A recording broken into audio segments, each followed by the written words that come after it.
The famous novel The Spire by William Golding. The story takes place in a medieval cathedral town in England. The main character is Dean Jocelyn, a church leader who becomes obsessed with building a very tall spire on top of his cathedral. He believes that God has chosen him for this task, and that building the spire is a holy mission. From the beginning, we can see that Jocelyn's faith is strong, but it slowly turns into obsession.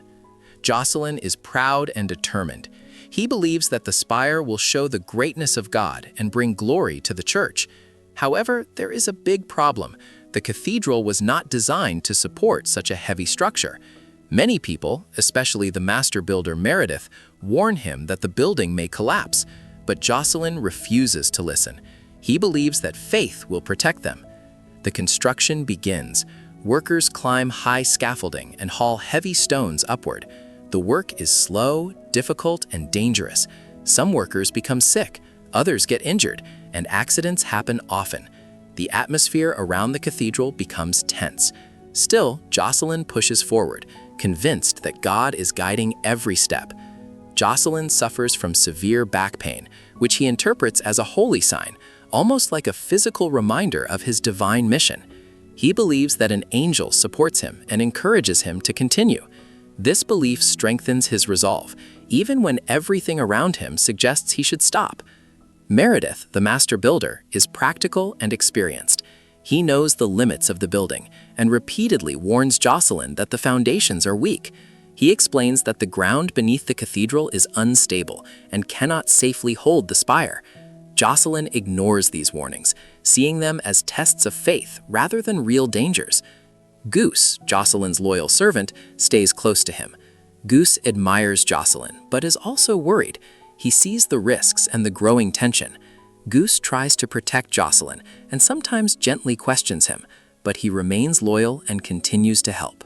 As the spire rises higher, strange and troubling things begin to happen. The cathedral seems to groan under the weight. Cracks appear in the stone. Workers become fearful. There are rumors that the building is cursed or that God is displeased. Jocelyn, however, interprets every challenge as proof that his faith is being tested. Jocelyn's leadership becomes more intense and harsh. He demands absolute dedication from everyone. He grows increasingly isolated, focusing only on the spire. His spiritual visions become stronger, and he begins to lose touch with reality. The line between faith and obsession blurs. Another important character is Roger Mason, a skilled but morally troubled worker. Roger becomes involved in questionable behavior, including a secret relationship that brings scandal and tension. Jocelyn becomes aware of these issues, but often ignores them because he is focused on the spire above all else. This neglect shows how his obsession blinds him to the human problems around him. Meanwhile, Meredith grows frustrated. He sees the danger increasing every day. He argues with Jocelyn, trying to convince him to stop or at least slow down. Jocelyn refuses, believing that Meredith lacks faith. Their relationship becomes strained, representing the conflict between practical knowledge and spiritual obsession. The physical strain of the construction begins to affect everyone.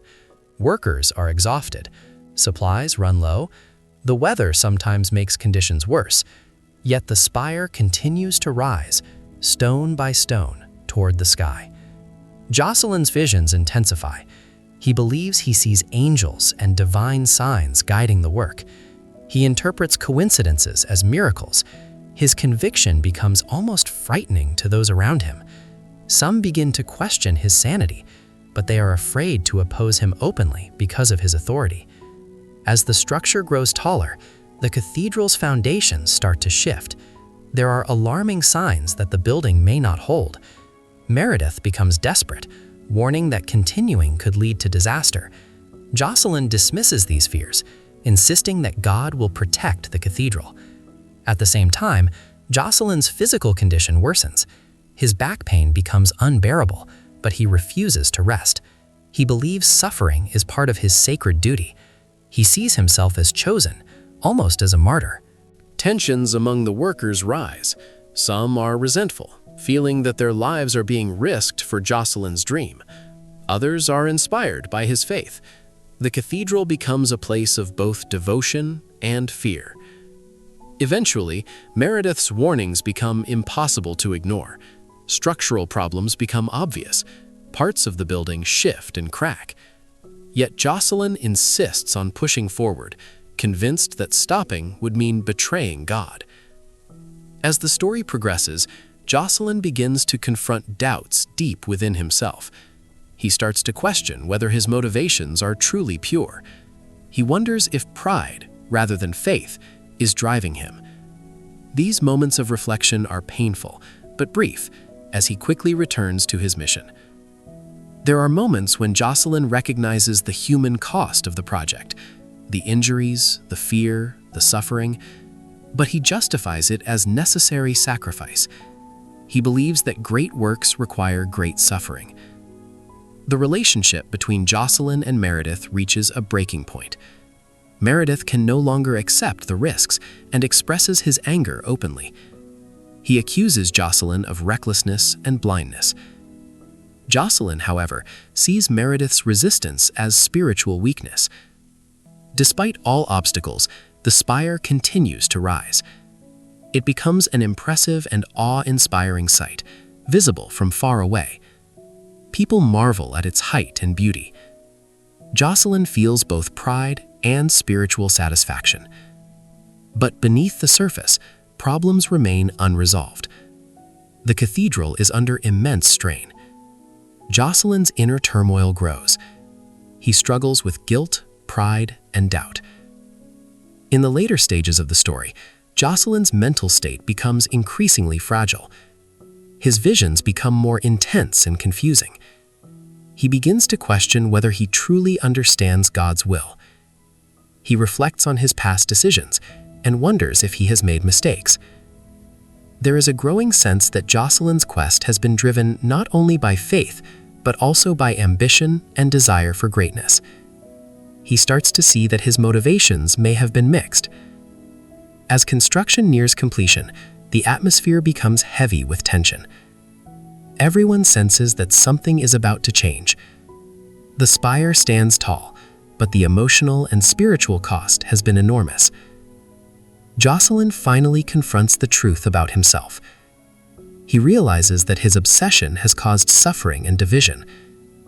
He recognizes that his desire to build the spire was partly driven by pride and a need to prove himself. This realization is painful, but brings a kind of clarity. Jocelyn sees that faith without humility can become dangerous. He understands that even noble goals can lead to harm if pursued without balance. In the end, Jocelyn reflects on the meaning of the spire. It stands as both a symbol of faith and a reminder of human weakness. The story does not offer a simple answer, but invites readers to think about the nature of belief, ambition, and responsibility. The novel closes with a sense of quiet reflection. Jocelyn's journey shows the complexity of faith, how it can inspire greatness, but also lead to obsession.